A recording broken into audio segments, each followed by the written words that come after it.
They told me it wasn't no catching up, but just like it wasn't no room in the caddy, I had to lap them up. Now I'm in the gym doing 2-a-days. Push, push.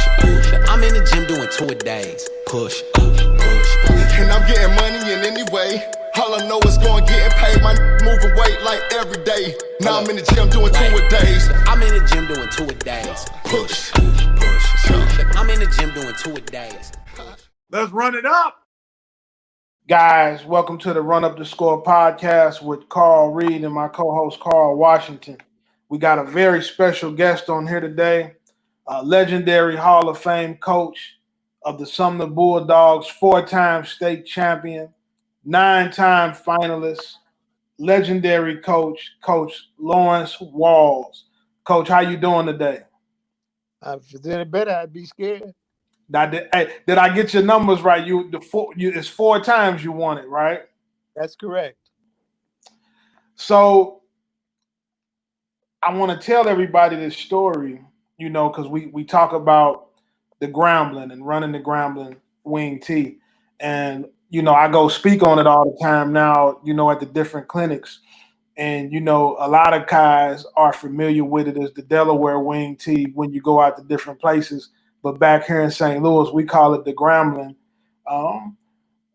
In 2017 in November, we lost. I'm the head coach at Lutheran North. We lost to Trinity Catholic in the district championship. We lost 31-24. We had beat them the year before.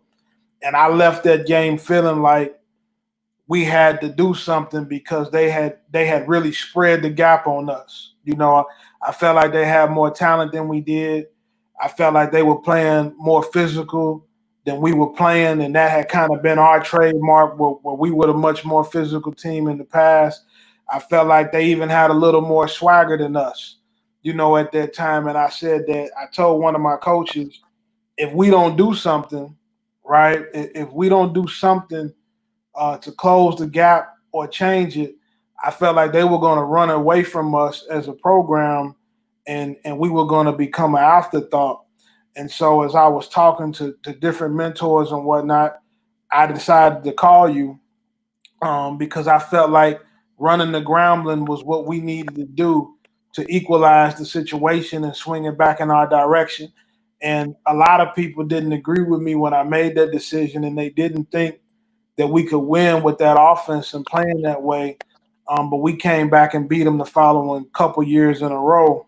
Some really talented teams, but I've always appreciated what you did in terms of teaching me that offense and bringing that to our program.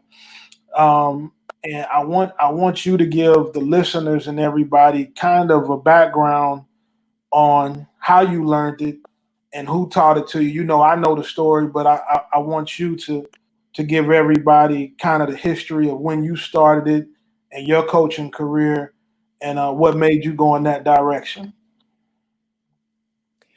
Well, I had the pleasure of being associated with the great coach from Grambling, Coach Eddie Robinson. And he gave back to me. And when he gave back to me and Coach Perry, because everything I've ever done, Coach Perry and I have done it together. And he told us to always give back.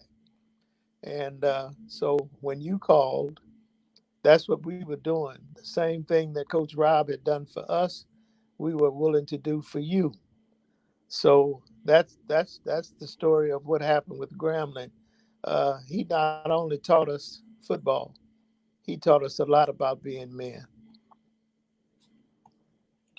So, Coach, now, how when you went down there and studied with Coach Robinson, how did that connection get made? How did you get in contact with him? What made you want to go learn from him? And how open to he was from the beginning when you started that journey? Well, first thing we did was, we actually, there was a show that used to come on every Sunday around 10 o'clock. And it featured Grambling football. And I saw them and what they were doing. And it was different, and I wanted to learn what they were doing. So I wrote Coach Rob a letter asking him if we could come and visit and come down when they were having spring practice. Well, it was a while, and he hadn't gotten back with me, so I thought maybe, he had decided that, you know what I mean, he didn't want to be bothered. And then one day I was on my way to Normandy for a track meet, and I lived near Normandy, and I stopped at home to let my dog out. And just as I was leaving out, the phone rang, and something said, "Oh, let the answer machine get it." But something else said, "No, you better try and catch the phone." So I ran back in and I answered the phone, and I said, "Hello." And the voice on the other end of the line said, "Is there a Coach Walls there?" And I recognized the voice, and it was Coach Robinson's voice.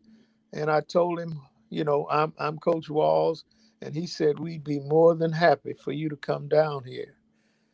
And you're welcome. And he told me the dates of spring ball and so forth. And Perry and I, you know, went down, and it was the greatest move we ever made because the coaches there were three coaches: Coach Rob, Jim Lee, and Fred Collins. And Fred Collins ended up being Perry's guru. He taught him everything about defense. And Coach Lee taught me everything about the offensive line. And Coach Robinson taught me about the backfield. These gentlemen were so knowledgeable. It was unbelievable. I mean, unbelievable. We went, after we went to Grambling, we went down there for 3 straight years. We went to Notre Dame, Oklahoma. That's just to name a few. But every year we would pick a different college to go to. And we never learned anything more than we learned at Grambling. We just learned some things that reinforced some of the things that they were taught. But these gentlemen taught us, I mean, they took us and in their meetings, the first year we went down there, we took a camera and we went up in the stands and we were filming their practice. And Coach Rob, that was the second day that we were there. He happened to look up and see us in the stands. And he came over and said, "I thought you guys came down here to learn football." And we said, "We did, Coach. We're learning it." He said, "You can't learn it up there. You come on down here with us." And from then on, we were down on the field. We were in the meetings. And I mean, they just taught us everything about the game. And everything we did from then on was connected to what we had learned at Graham. What do you think set Eddie Robinson apart from all the other coaches? What was he doing that made him the best? What made him and his program so exceptional compared to everyone else? He was such a exceptional person. He he loved his athletes, and he treated them you know, like they were his kids. He had that special feeling, and they had that special feeling for him. And it was about not only about winning, but about raising men and teaching men. And I can remember he told us that guys would come by, and he would tell his wife to feed them, to fix food for them, and so forth. Sometimes, she might not, feel like doing it, you know what I mean? But he said he would told her that, when you go to town and you're shopping and these people run up to you and say, "Oh, Mrs. Robinson, can I get you this? Can I get you that?"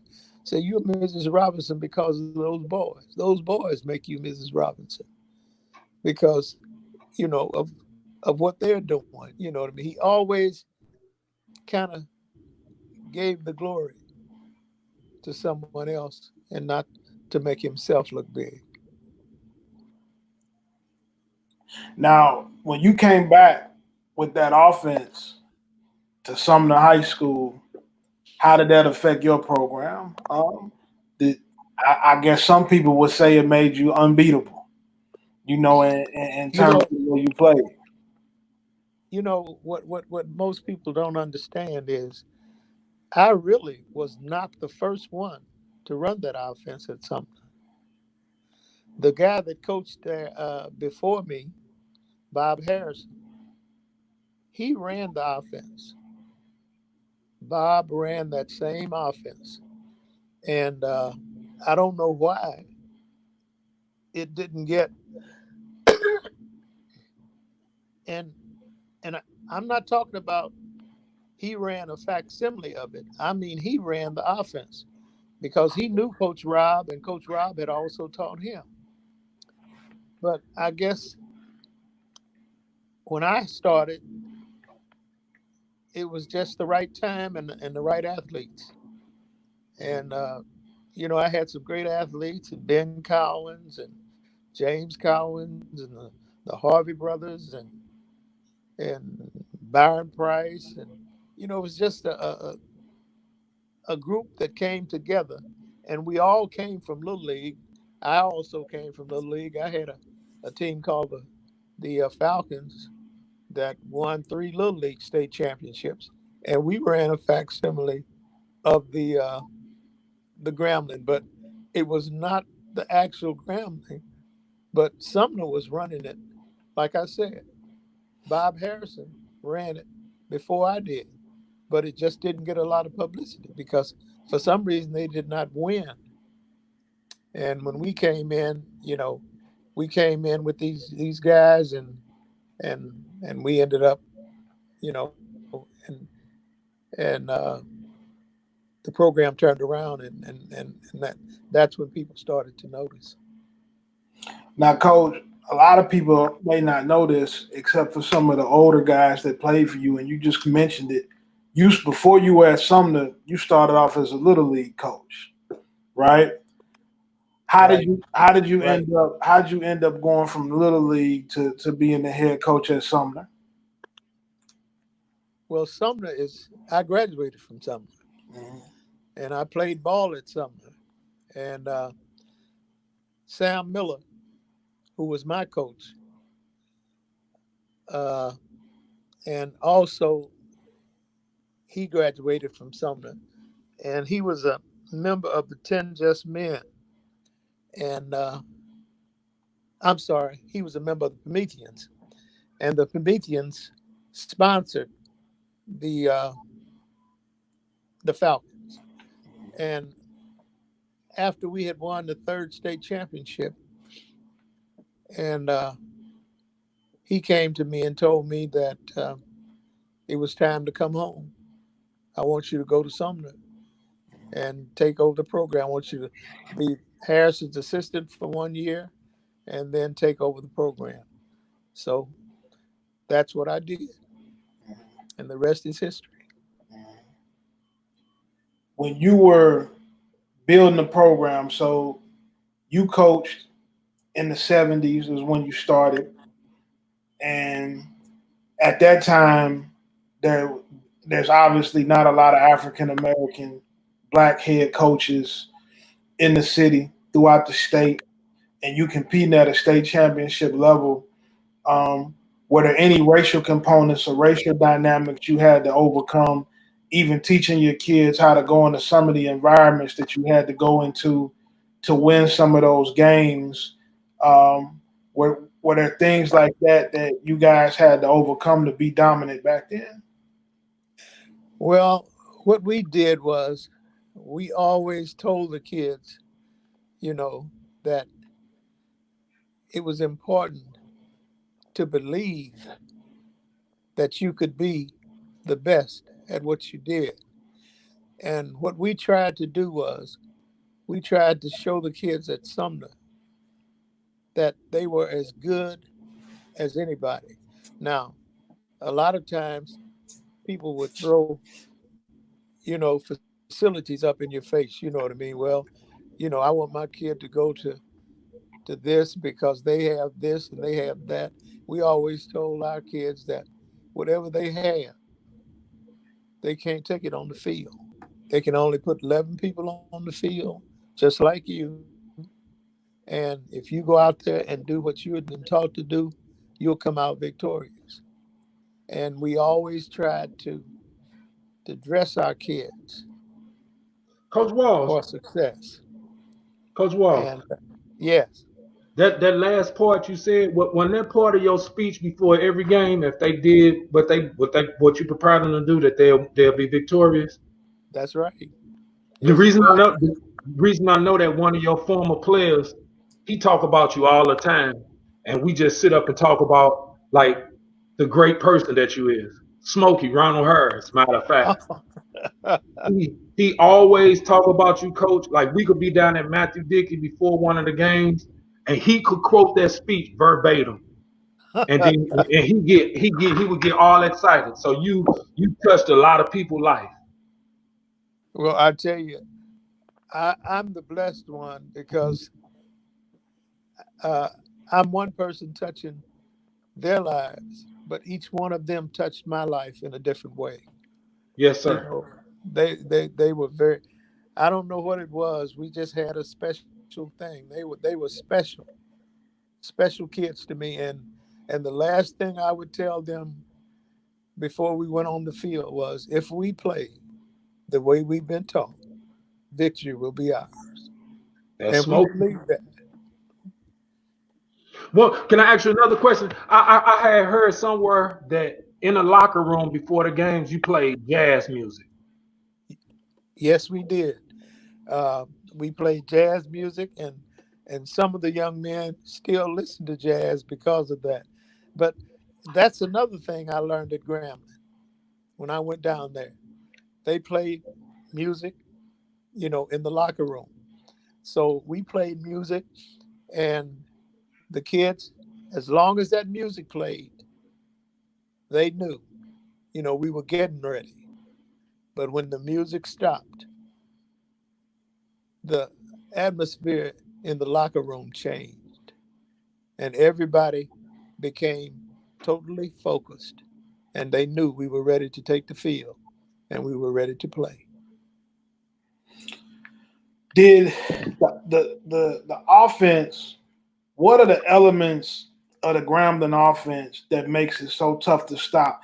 A lot of people, when we introduced it to our program, they would say, "Coach, there's not enough plays. It's only a handful of plays. They're gonna stop it. They gonna shut it down." And they weren't able to. But what from your perspective and from what you learned from Coach Robinson, what makes the offense so potent? What makes it so deadly? And what are the elements to it to make it really be unstoppable? You know, most people think that there's only like 3 or 4 plays that we ran. We ran in the Grambling offense, there were about 12 or 15 plays. I can remember a guy he had watched, and he had never been up close. And he came over one day and he was standing down on the field as we went through, we were running timing drills. And he said, you know, I told people all the time that there's no way in hell you could beat me with this offense because you didn't run but 2, 3 plays. But he said it, he stood down there and we had run 12 different plays, but they all looked similar. So that was the thing. The plays looked similar, but there was several series. And sometimes you think what you see is what you saw the last time, but something different happens and you don't even realize it. And that's what made the offense so potent because, you know, it was just a variety of plays that all kind of tied in together. Uh, a lot of people, coach, they'll say with the Gremlin wing T misdirection, all you got to do is follow the guards, and the guards gonna lead you to the ball. You know, I'm just telling you, hey, coach, guess what? When you talk to the young coaches today, and uh-huh. you say, "Yo, we running the Gremlin the misdirection," oh, that ain't nothing to stop. Just follow the guards; they'll lead you to the ball. Hey, let them keep following the guards. You know, they won't take you there all the time. Sometimes they'll take you there, and then there are other times they won't. You know, and Yes, sir. depending on what you play, sometimes we would trap not with the guards, we trap with the tackles. Can I ask you? Can I ask you one question? Two. I got two questions, Coach Walls.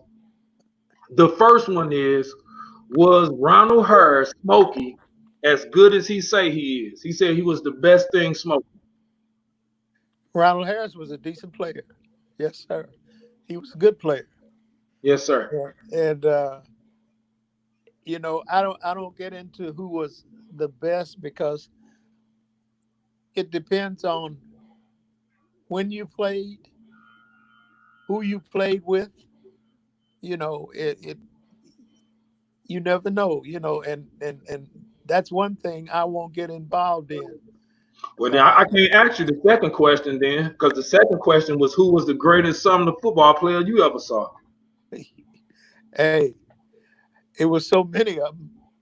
I couldn't pick one. You know, and Yeah. I wouldn't dare try. You know, but you know, people, you know, they'll go. You know, some people say, you know, they'll say Anthony Stafford was a great back, but then somebody else will come back and say, what about Darius Pierce? You know, was a great back.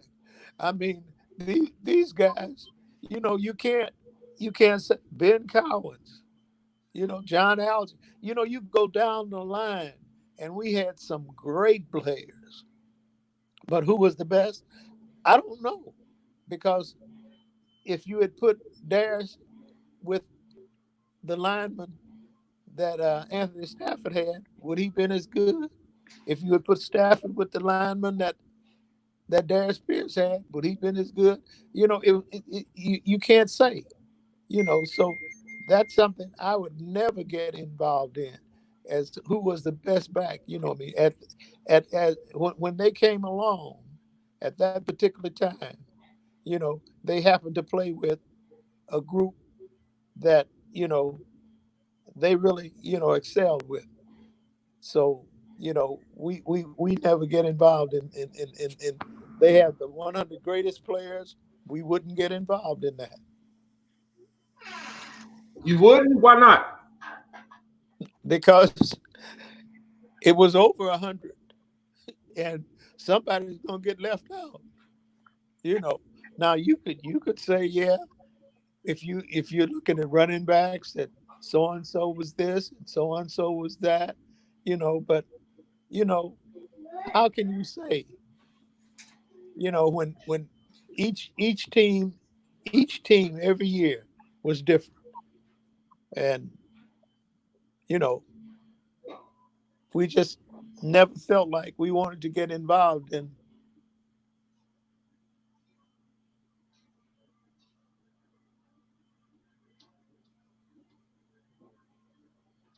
Still on? Oh, okay. All right, we got you back, Can you Coach. still hear me?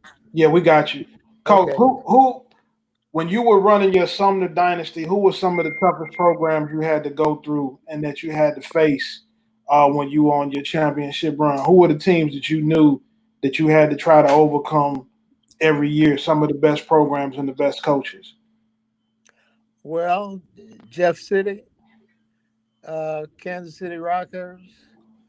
You know, these were programs that were top flight programs, and you know, normally you had to go through them, and then Oh hell, what was the name of that team? They were tough, man. Uh, I can't even remember some of the teams, but there were teams from downstate that every year they would come in with good teams. You never knew who was going to be good every year.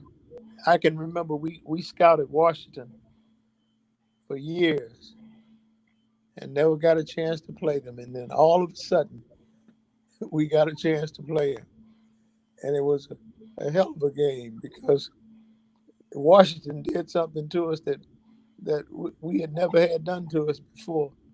They they ran an unbalanced line, but what they did was they put an extra lineman in the game, and they only had two backs in the backfield. And we didn't realize for almost a whole half. The kids kept saying it's an unbalanced line, but they did it away from our bench. So when we looked out there on the field, we could see three linemen on this side. So we're assuming that it's balanced. And it was unbalanced line, and they were gaining yards on us like mad.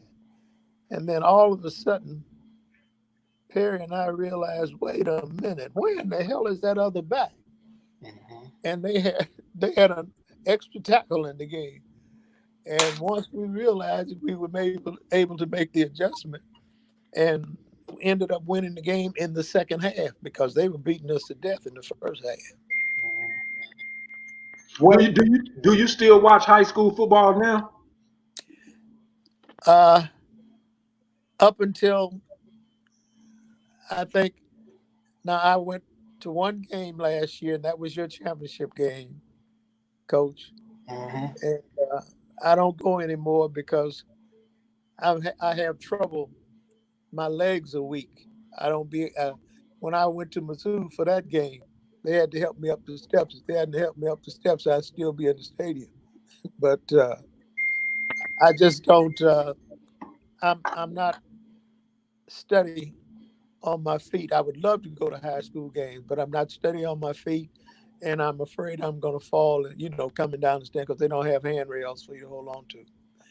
So I don't go anymore. But I check the papers every day. Uh, Do you feel like the legend that everybody look at you as? Like when you talk football in St. Louis, Lawrence Walls is where it start and end. So do you feel like that legend? Do you feel like you had that much of an impact on the game and the people in St. Louis? no, I,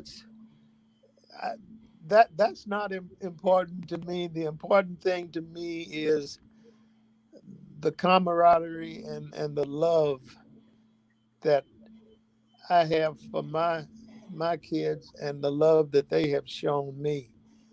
In fact, we go.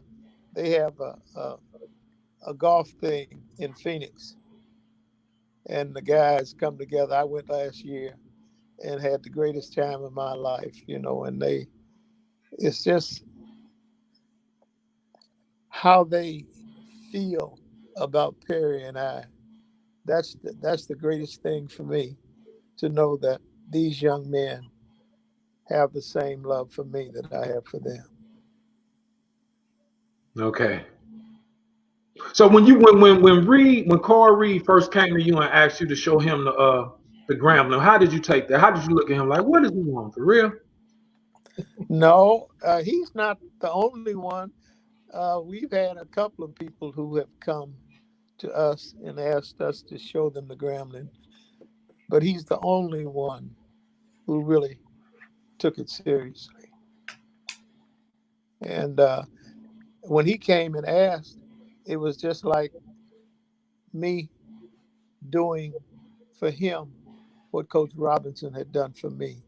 And Coach Robinson told me, you know, to, told us to pass it on, you know, and that's what we tried to do.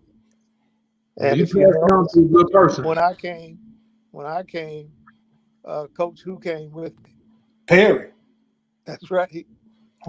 We've done everything together all through the years, and Perry could have been a head coach long time ago, but he was a head coach because he coached the defense and I coached the offense. So we did it together, and we wanted to stay together, and we're still now. In fact, we grew up 5 houses apart on Evans, 3900, and we were just 10 years apart. He's 10 years younger than I am, and we just had a great relationship. Do you think that any city school right now could get their program to compete at the championship level? Uh, that's possible if they can, get the kids from Matthew Dickey and Herbert Hoover and I think it's one on the south side. If they can get those kids to stay home, then if somebody could get them to stay home, they could do pretty good because what was that team? It was one team that did pretty well last year. Roosevelt. Was it Roosevelt? It was Roosevelt. Okay, and then there was another team too. Uh, Damn, what was the name of that team? But they went into overtime with somebody. I don't know. I think you talking about Live for Life. No, Live for Life, Yeah. yeah. Huh? Live for Life. Yeah, they're from White. Right. Right. Yeah. They I saw them, man. They had numbers and bodies I mean, decent sized kids, man. But I would like to have had those kids. Coach, dude. So now the coaching guard has kind of changed. We have a lot of black head coaches now in the area at public schools and private schools, city schools, county schools. We got them all over. What are some of the things that the young black coaches need to really focus on if they want to have success, if they want to compete at the championship level? What are some of the things that you think that they need to hear to really elevate their game to the next level? Well, if you're talking about going from high school to college, I'm talking about just winning in high school. just winning in high school, well, I think you have to be genuine with your kids, and I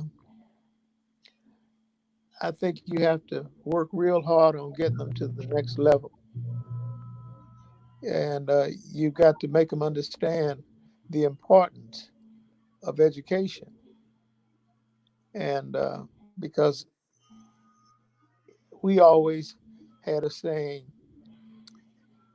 we need you to use football as a stepping stone to get into college, to move on to things higher. Don't let football use you. And that was what we tried to teach our kids, not to let the game use you, use the game to get to the next level, get an education to better yourself. If coaches have aspirations, like you just mentioned, to going to the next level and going to college, what do you think some of the keys are for that? Well, you have to understand that if you or if someone comes to you and say, Coach, we'd like for you to join our staff, you got to ask yourself why. Well, the first reason is you got to have some great athletes. And while they're telling you they want you to come, that's a way of getting you a great athlete. Now, when you go there as a coach, what are you going to be coaching? Most likely, your coaching duties are not going to be that great, but your recruiting duties are going to be tremendous. You are going to be the black coach who goes out and gets the black athlete. Now, if you go and you can't do that, you're not going to have a job that long. So when they come in and hire you, they're hiring you more as a recruiter than a coach. And I had opportunities to go, but I would never go because I was not going to be that black token.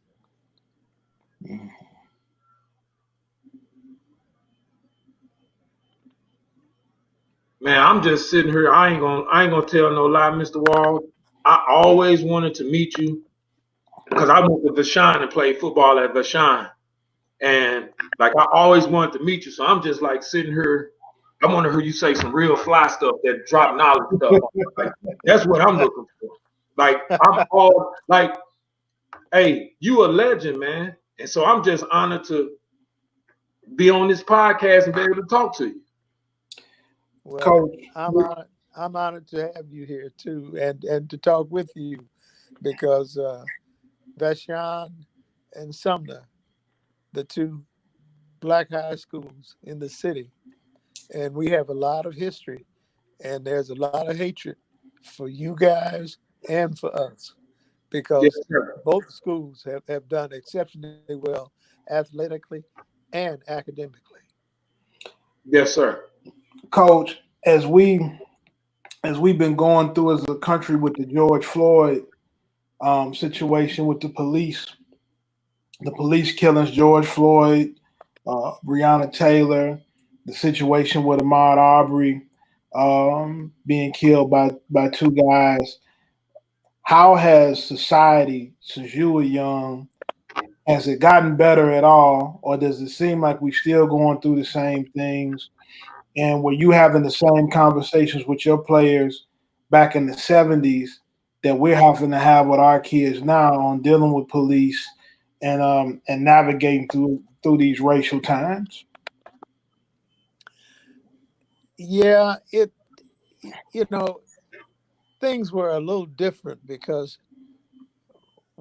we seemed back in the day we seemed to have a little more love for each other, and the problem I have is with us killing each other. You know, every every time you look up and you hear the news, we're dealing with black on black crime, and that's just like the guy that went in Applebee's and shot three ladies for what? I'm still trying to find out why he shot them. And they're saying that they didn't even know him. And that's the thing that gets to me is when I was young, we had a lot of love for each other in the black community. And now it seems like we just want to tear each other down. Now I know the question you asked me, and you have a lot of racism in the police force. And until we can get that changed, we're going to have the problems we're having now. But now I think there are a lot of, of whites who no longer, you know, want to deal with the racism that we've had to deal with, and people are coming together. And it's all because of the fact that they start in school from the kindergarten or, you know, from the time they come into the world, they're associating. So you can't tell these kids what you could tell kids some time ago because they didn't come in contact with each other. But they're friends, they know each other, and they know that the black don't come off. Mm-hmm. So the change is going to come through the young people because they associate with each other. They become friends, and you can't tell them that just because of his skin color, he's a bad person. So that's what's going to make the change. So, Coach, one of the things that has been talked about a lot lately with a lot of the racial tension is people seem to think that kids should forego going to the major institutions, the SEC schools and the Big Ten schools, for example, to go play football and basketball at HBCUs. Okay, what are your thoughts on that? Is that realistic? Is that something that they should be looking at, or is that should they not be getting involved with trying to steer those kids in that direction? Well, I tell you, if you look at the economic or the every young man today who plays sports dreams of going to the NBA, the NFL. You know, everybody wants to go to that higher level and make that big dollar. And in order to do that, you're going to have to take the opportunities that's presented to you.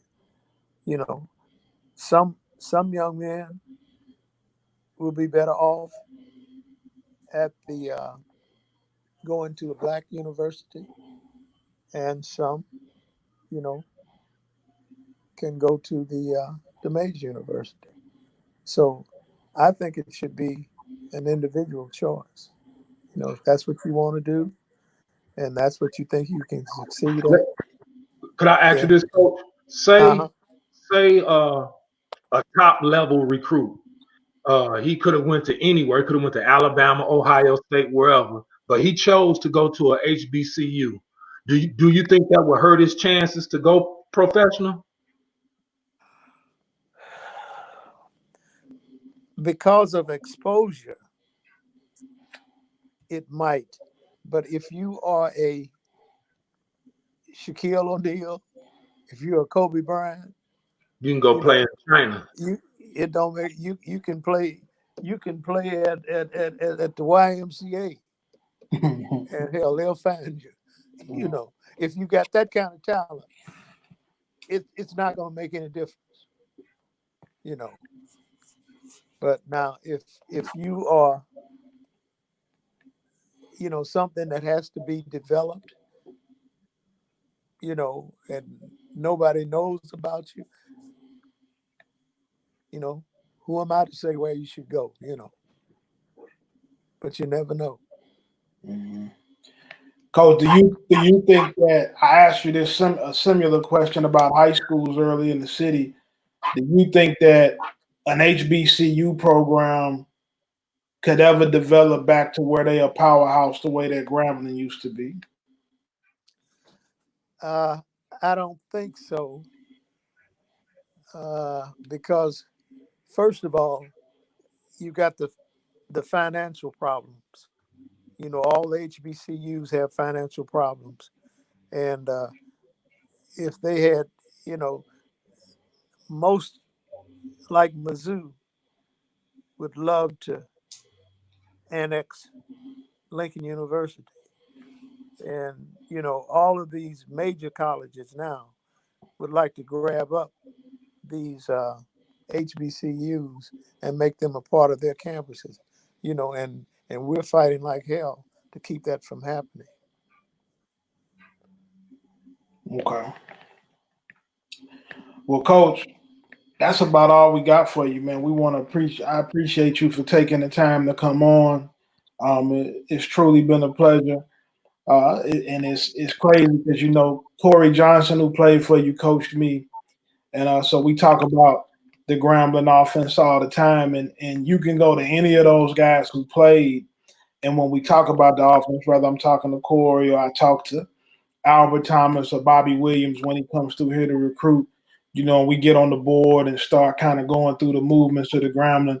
They all still know it like the back of their hand, from the steps to the movements to the misdirection, the sleight of hand, the guard pulls and the movement, things that you only know if you really know. To all the people that think that it's only 3 plays, Yeah, they still can't line up and stop it. right. Well, it's been great visiting with you guys, and I hope you'll be successful this coming year if you have a season. Yeah, I'm hoping you will have a season, but I'm hoping so. yeah, and I may not be there, but I'll be watching the papers every Sunday, and I'll be checking on my phone to see what you guys did, and I'll be pulling for you. All right. Thank you, Coach. Talk to you Thank later, you. Coach Walton. It was great to meet you, sir.